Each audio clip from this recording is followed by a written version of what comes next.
Back 4 Blood is a cooperative first-person shooter from Turtle Rock Studios, who are best known for the Left 4 Dead franchise and Evolve. This game has been described as a spiritual successor to Left 4 Dead, so naturally draws many comparisons. This could be seen as something of a drawback though, as the game has been receiving a lot of criticism on the Discord servers during this closed alpha. There seems to be some expectation that this game should be Left 4 Dead 3. This critique has been co-written by myself, Tony, Matt and Bob. All of us are Left 4 Dead fans, but we haven't let that cause any bias in our opinions and have tried to be balanced and critical.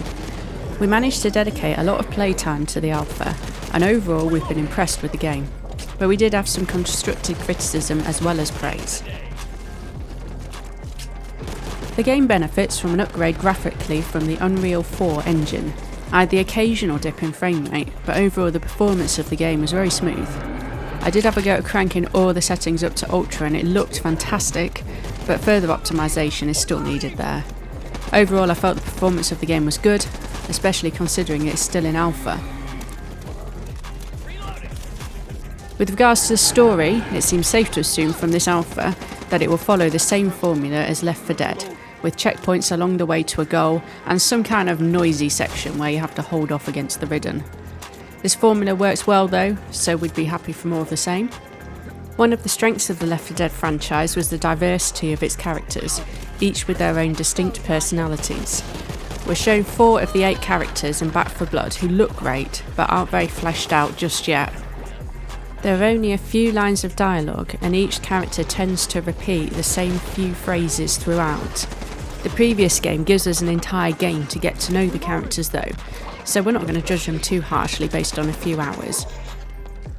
Cover me! Reloading! We very much appreciated the change in pace from the rapid moving infected of Left 4 Dead to the more deliberate Ridden. Although slower, it did not detract from the experience that the common Ridden were still a threat and should not be ignored. Given their numbers, it was easy to become overwhelmed if you found yourself separate from the rest of your teammates. The common infected are often one shot, one kill, with anything other than pistols on the easiest difficulty. This works fine for a big horde, but can feel a bit too easy when they're more spread out. There is a wide variety of special infected which each have their own unique characteristics and distinct appearances. These did seem to draw the most criticism from us though. The range on the Wretch just seems unrealistic. It seems to be able to hit you from across the map. There is even a point at the end of the game where we were about to pick up the explosives to go back to the boat, and one of them managed to get us from the boat. So that's some serious range. Ideally, we'd like to just see this range dialed back a little. The tall boy, or bruiser, is also a frustrating enemy and seems to be significantly harder to take out than the rest, who all just need 1 or 2 shots on their weak points. Given the confined nature of the maps, the tall boy felt a little overpowered, and an entire team of 4 could potentially get taken out if there's more than one in the room. Personally, I prefer it if all the special infected, excluding the ogre, were all a bit more in line with each other.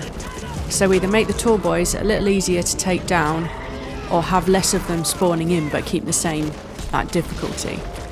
We felt this would keep the game balanced in between the difficulty levels. The Hocker also seemed to have a few issues with its AI. This enemy will often attack from above whilst attached to a wall. We noticed on a couple of occasions though that it would drop off the wall and just start running around with the common infected, not really knowing what it needs to do. When it does attack though, it seemingly comes out of nowhere, and there doesn't seem to be a way to dodge the attack.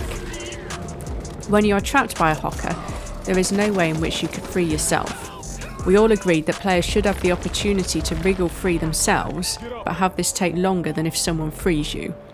At the moment there is a card that allows you to free yourself once per level, but that's it. The shooting gameplay is great fun and allows you to aim down sight, which was not present in the Left 4 Dead franchise. Although I did quite often find myself clicking the right mouse in an attempt to melee. The weapons mostly all handle easily and there is minimal recoil, so accuracy is great.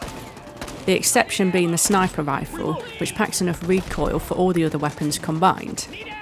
All the weapons feel and sound realistic whilst being satisfying to use. This applies in particular to headshots, which are easy to pull off and give us a very satisfying head-popping sound effect. At the beginning of each chapter, you also have access to a vendor which allows you to purchase upgrades such as increased magazine capacity and a variety of sights. These upgrades are purchased using in-game currency, and we hope it stays that way. This also gives the game a little more depth than its predecessors and gives a new layer of player interaction.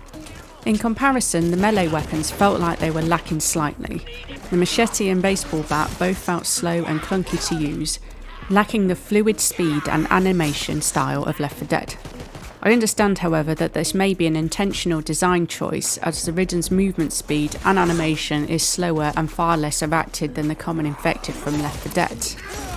There is also a quick melee option of either a punch or a tactical knife, which can be equipped via the card deck.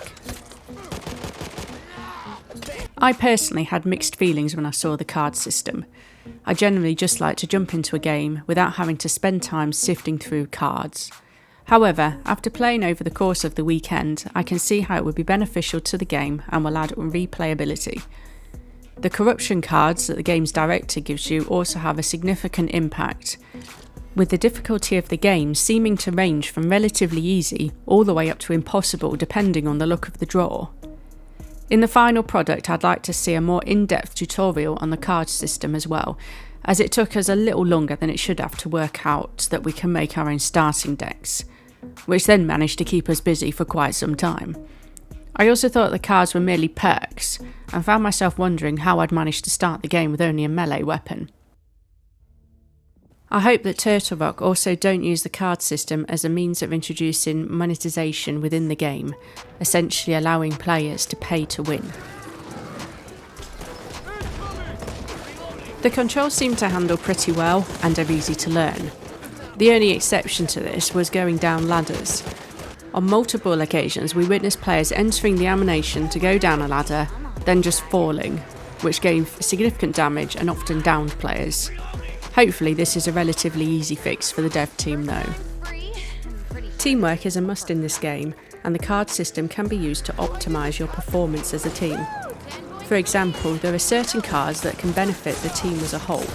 One that was particularly helpful was when a player is downed, the rest of the team receive a certain amount of health. Even on the easiest difficulty, we found it was only possible to complete the game with 4 people playing together. The AI is basically useless and just gets in the way. The AI players will also occasionally set you on fire with propane tanks. Due for release in June 2021, this game is currently available on Steam to pre-order, starting at around £50. Based on what we've seen so far, we all felt this price was a little steep. However, none of us really know just how much of the game we're being shown in the alpha, so I reserve judgment for now on that.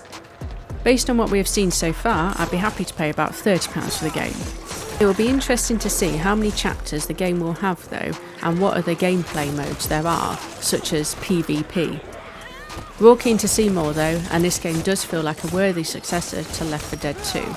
It is not Left 4 Dead 3 though, although you could argue it is in all but name. Thanks for watching. Please leave us a comment on what you thought of Back 4 Blood.